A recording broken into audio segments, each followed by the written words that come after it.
ये मोदी जी बिल्कुल पूर्ण रूप से मान चुके हैं कि मेरी सरकार के जितने भी मंत्री थे वो सब फेल हैं। मोदी इनको छांट के लाया था कि ये मेरे 9 रत्न हैं, और वो 9 रत्न क्या निकले? मट्टी का ढेला। आज ये लगता है कैबिनेट का कितना बड़ा भी विस्तार हो, लेकिन अच्छे दिन उद्योगपतियों के ही आए हैं, अच्छे दिन अडानी अंबानी के ही आए। जो पैसा सबसे ज्यादा लाएगा वो प्रधानमंत्री का दावेदार होगा। अमित शाह के अच्छे संबंध थे, अमित शाह ने उसी शर्त पे मोदी जी को प्लान किया आगे। अब मोदी जी प्रधानमंत्री बन गए और चाबी अमित शाह के हाथ में। कि आपके बच्चों को शिक्षा चाहिए, स्वास्थ्य चाहिए, रोजगार चाहिए, या मंदिर मस्जिद चाहिए, या हिंदू मुस्लिम चाहिए, धर्म जाति चाहिए, और तुमने तो राम को भी नहीं बख्शा।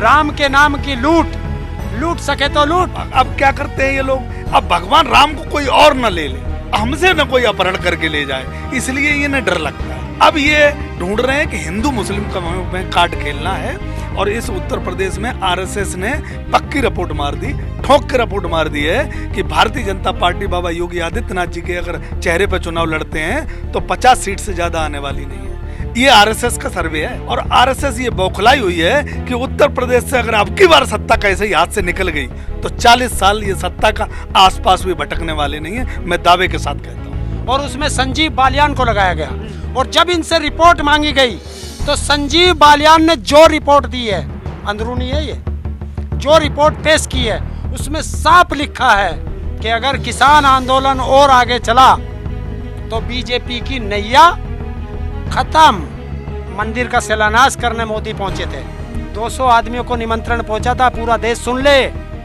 SC ST OBC माइनॉरिटी कान खोल के सुन ले, आज कह रहा हूं, 200 आदमियों को निमंत्रण भेजा था, 192 पंडित लोग और 8 ठाकुर लोगों को निमंत्रण भेजा था, जबकि वहां देश के सर्वप्रथम नागरिक राष्ट्रपति महोदय को जाना चाहिए था। उसको निमंत्रण क्यों नहीं भेजा? क्योंकि वो SC था। तो जब चंदा लिया गया राम के नाम पर, तो सबसे पहला चंदा राष्ट्रपति से लिया गया कि हमने दलित से चंदा लिया गया। दलित मंदिर के अंदर नहीं जाएगा, मंदिर बनाएगा, वो ढांचा तोड़ेगा, मरेगा, खपेगा, गारा पकड़ाएगा, सीमेंट पकड़ाएगा, लेकिन मंदिर के अंदर नहीं जाएगा, कटोरा लेके बाहर बैठेगा। किसान आंदोलन का इस देश की राजनीति में बहुत बड़ा योगदान है। पूरे देश में जो 2014 से लेकर 2019 तक विपक्ष में या कहें आम जनता में एक राष्ट्रवाद की जो लहर थी उसके खिलाफ, और राष्ट्रवाद के जरिए देश में किस किस तरह की साजिशें हो रही थी। एजुकेशन से जनता को दूर रखा जा रहा था, स्वास्थ्य सुविधाएं नहीं मिल रही थी, महंगाई लगातार बढ़ती जा रही थी, अभी भी बढ़ रही है। तो उसके जो जवाब में जनता के पास कोई वैचारिक क्रांति नहीं थी, कोई वैचारिक दृष्टिकोण नहीं था। किसान आंदोलन ने क्या किया है कि पूरी जनता को, देश को, वो वैचारिक दृष्टिकोण देने का काम किया है। जनता की जो राजनीतिक समझ है उसको बढ़ाने का काम किया है।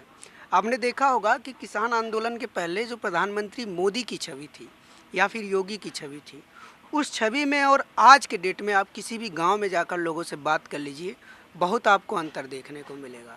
किसान आंदोलन के पहले मोदी जी को भगवान की तरह माना जाता था, लेकिन इस आंदोलन के बाद से ही लोगों को पता चला कि मोदी जी भगवान नहीं, फेंकू हैं। यह आम जनता की राय है। तो किसान आंदोलन का सिर्फ योगदान आंदोलन तक नहीं है, ये एक वैचारिक आंदोलन भी है जो जनता को लगातार सशक्त कर रहा है।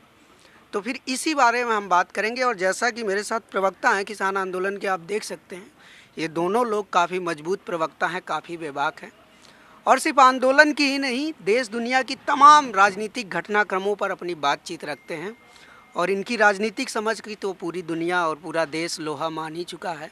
राकेश टिकैत के शागिर्द में ये लोग आगे बढ़ रहे हैं।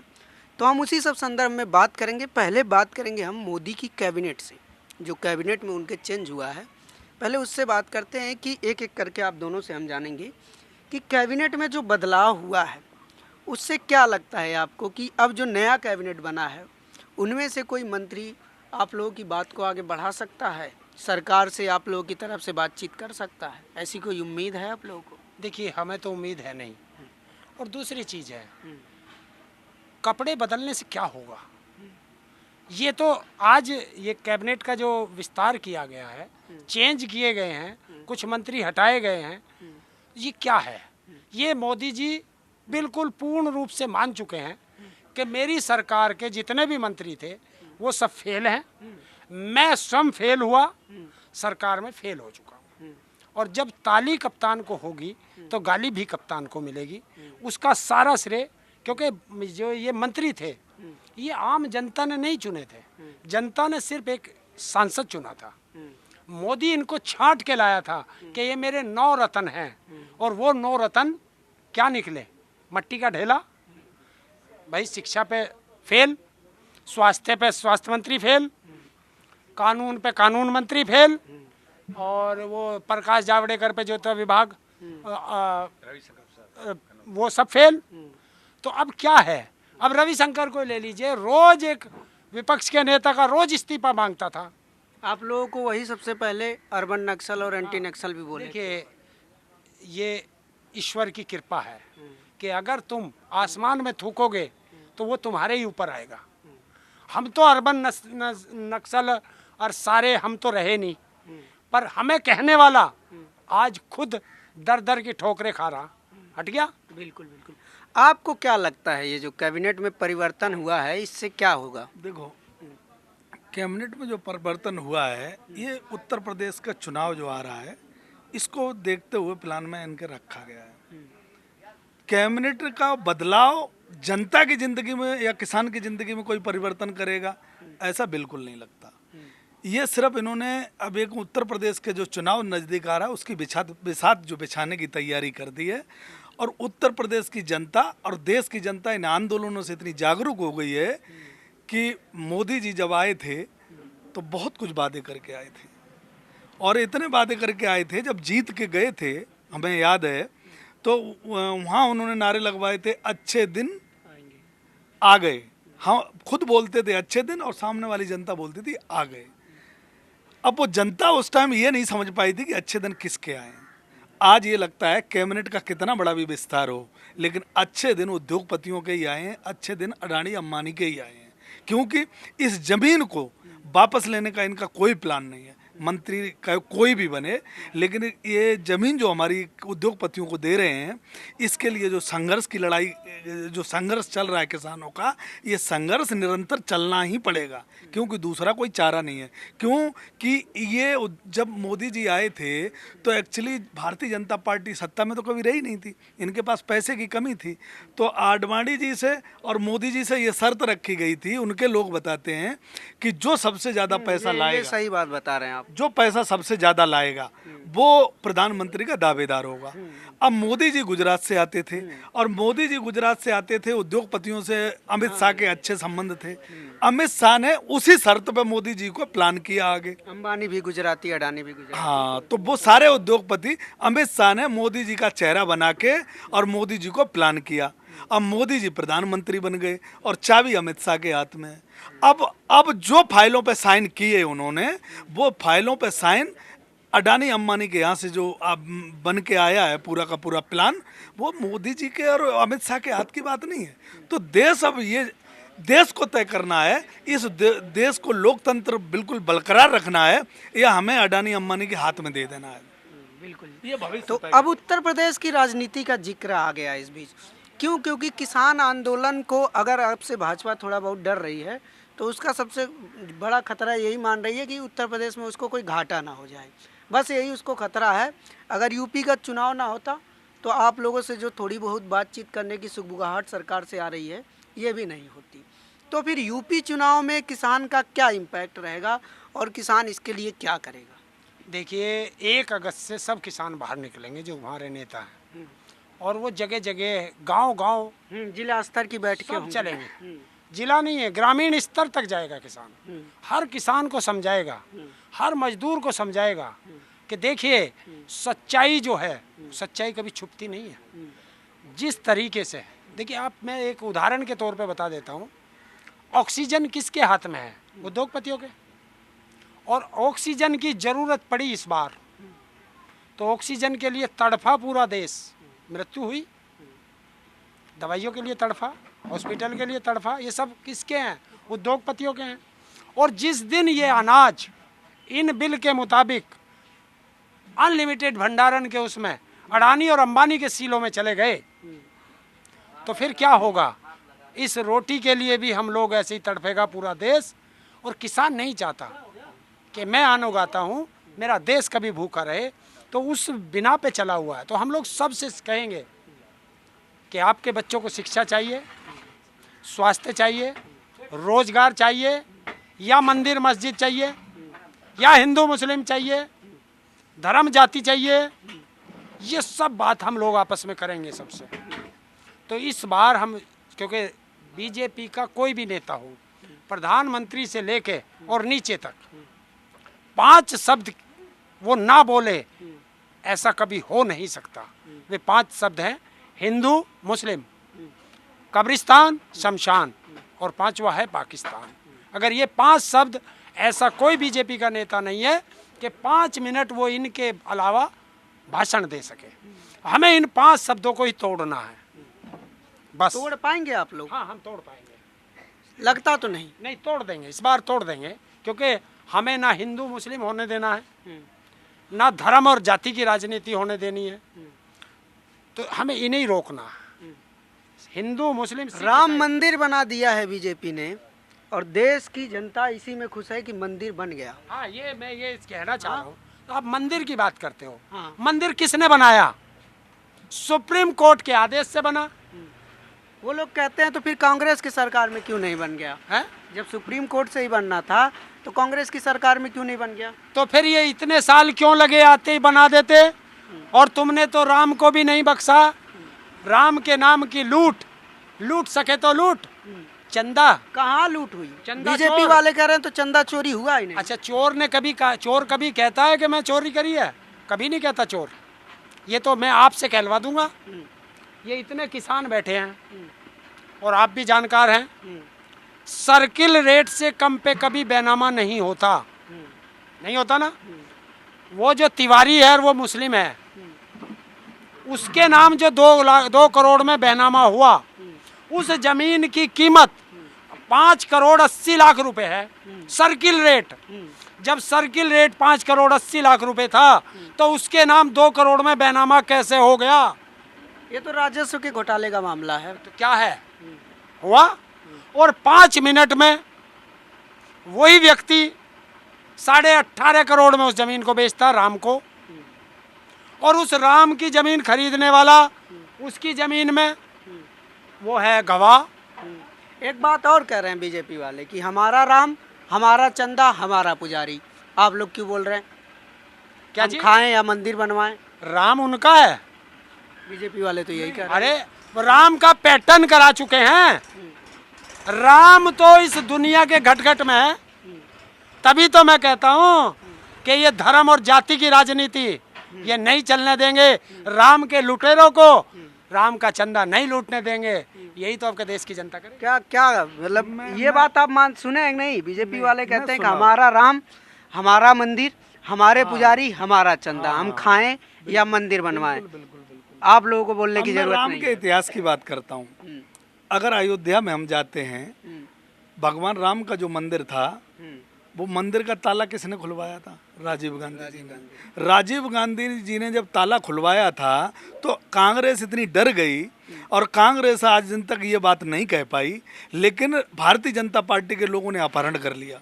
जैसे गांधी जी का अपहरण कर लिया, पटेल जी का अपहरण कर लिया, ऐसे ही भगवान श्री राम का अपहरण कर लिया, सुभाष चंद्र बोस का कर लिया। तो जितने जो सत्ता के शिखर पे कांग्रेस बैठी थी, जिन लोगों को लेके, वही और मनरेगा का भी कर लिया। जो एक तो जो अब क्या करते हैं ये लोग? अब भगवान राम को कोई और न ले ले, हमसे न कोई अपहरण करके ले जाए, इसलिए ये न डर लगता है। इसलिए ये कहते हैं भगवान राम हमारे हैं। बात वो नहीं है।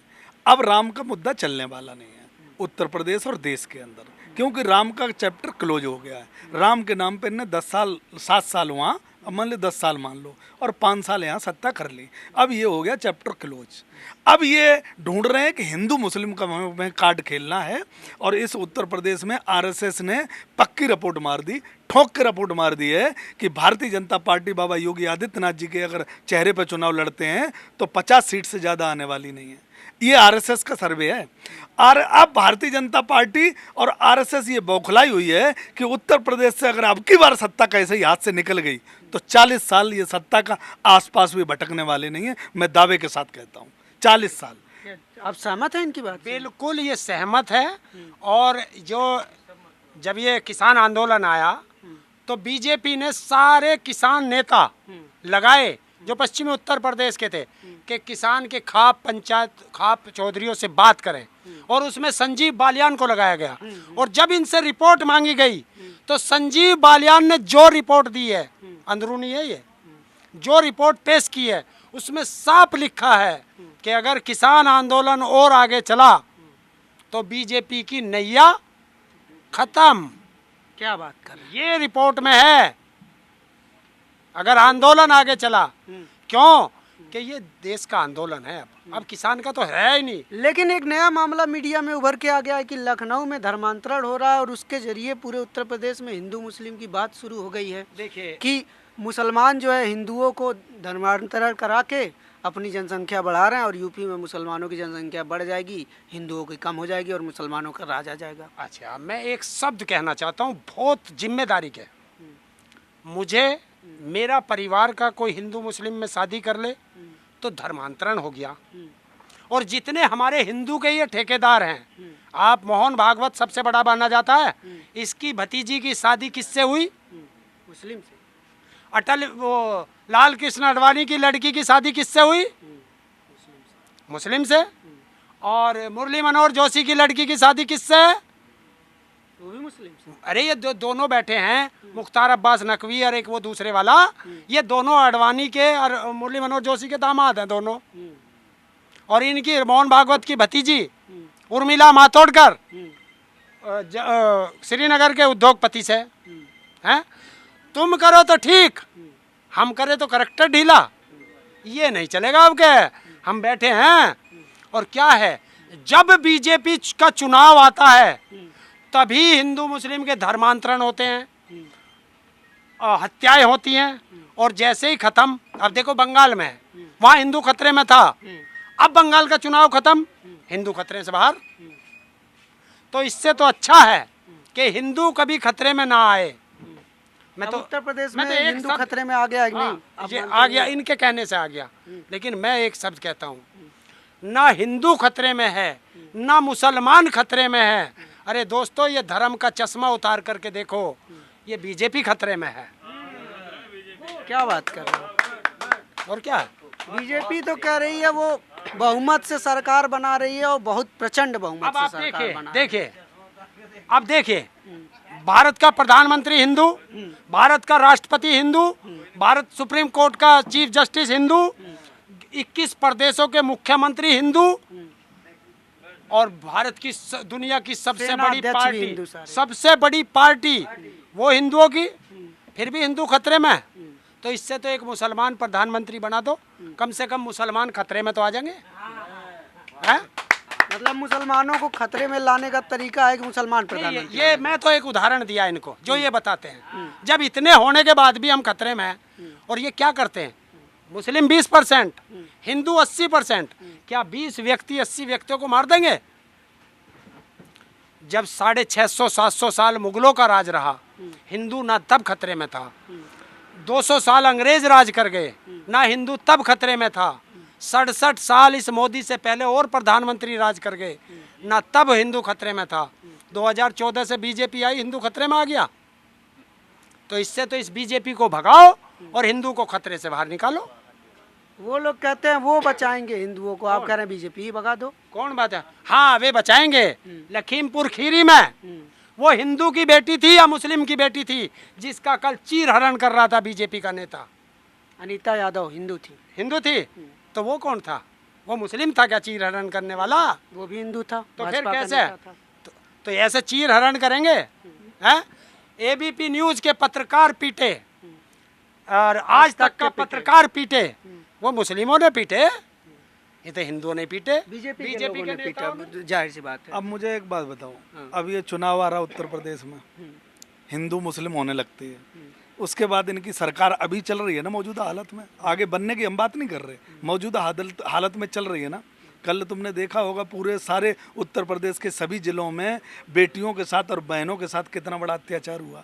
दूसरी बात, जब बुलंदशहर की एक बेटी का बलात्कार हुआ, पूरी की पूरी सरकार बलात्कारियों के साथ खड़ी रही। और उत्तर प्रदेश में पहली बार शायद हुआ होगा देश में कि उस बेटी को पुलिस ने दाह संस्कार कर दिया और उसके माता पिता बाहर खड़े चिल्लाते रहे कि मेरी बेटी का मुझे चेहरा देख लेने दो। तब इन्होंने क्या कहा कि वो वाल्मीकि समाज की बेटी है, वाल्मीकि समाज ने बलात्कार किया, वाल्मीकि का माँ बाप जो है वो झूठ बोल रहे हैं। इधर जब वो विकास दुबे है उसका जब इनकाउंटर किया तो वो ब्राह्मण था, ठीक है ना। तो अब ये जातियों का कार्ड खेलते हैं जब सत्ता में आ जाते हैं। यादव 1800 से ज़्यादा यादवों के इनकाउंटर कर दिए, 650 से ज़्यादा ब्राह्मणों के इनकाउंटर कर दिए, 1000 से ज़्यादा मुस्लिम बच्चे आज भी इनकाउंटर में मारे गए और कम से कम 8000 के लगभग जेल के अंदर हैं। ये उत्तर गुजरों के बच्चे ये लोनी से लेकर के और यहाँ दिन दहाड़े इनकाउंटर किया गया था। पर आप लोगों से लड़ने के लिए वो गुजर विधायक को भी भेज देते हैं।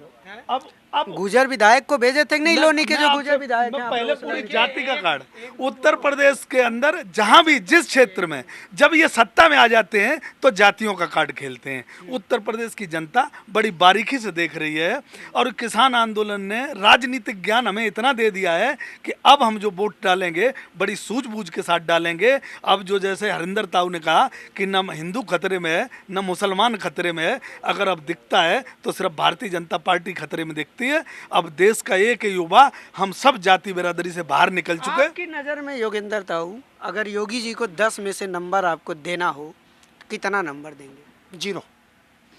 कोई अच्छा काम किया हो तो बता दो, एक बता दो।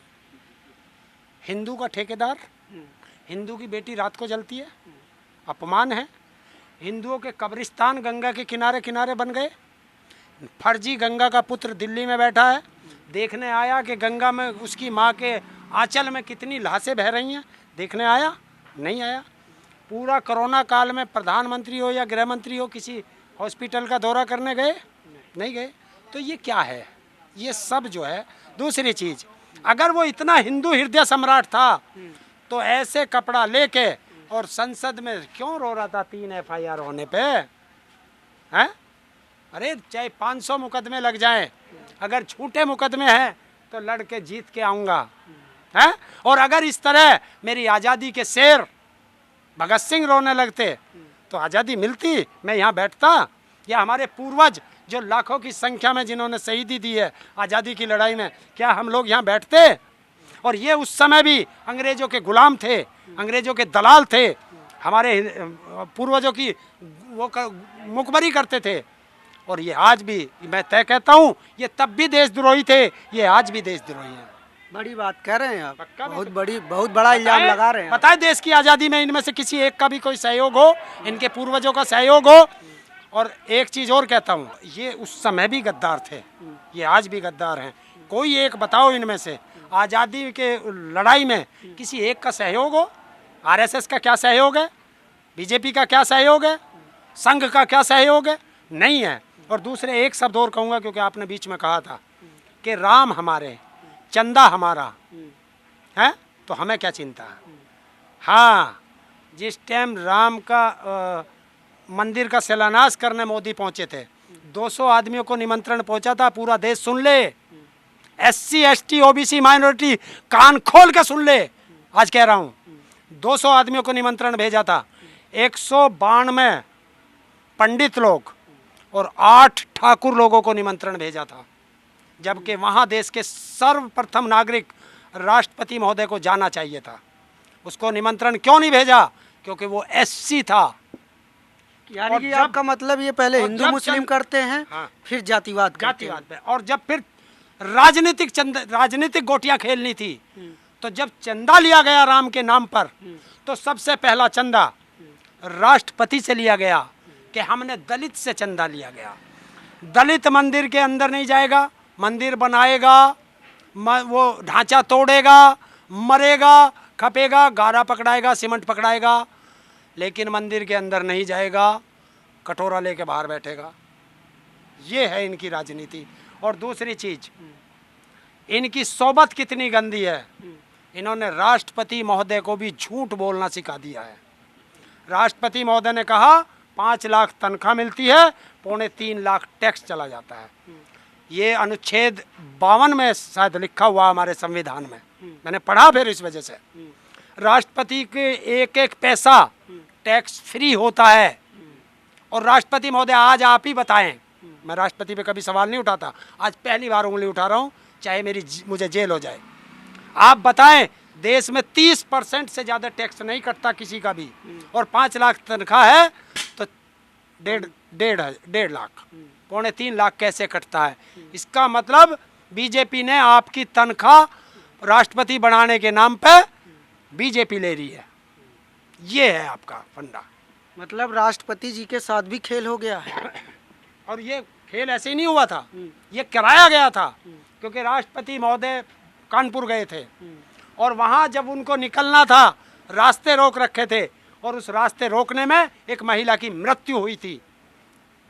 उस मृत्यु को छिपाने के लिए राष्ट्रपति महोदय से ये बयान दिवाया गया ताकि सब जनता का और मीडिया का, हर आदमी का ध्यान राष्ट्रपति की तनख्वाह पे चला जाए और उस औरत की मृत्यु को भूल जाए। ये बहुत बड़े खेल होते हैं राजनीति। तो आप लोग देखिए और देखते रहिए, नेशनल दस्तक आप लोग देखते होंगे तो आपको पता होगा कि किस तरह से यहाँ पर बैठे हुए किसान इस देश में एक वैचारिक क्रांति भरने का काम कर रहे हैं, इस देश के लोगों को वैचारिक रूप से सशक्त करने का काम कर रहे हैं। ऐसी और बहुत सारी अपडेट के लिए आप जुड़े रहिए हमारे साथ और देखते रहिए नेशनल दस्तक।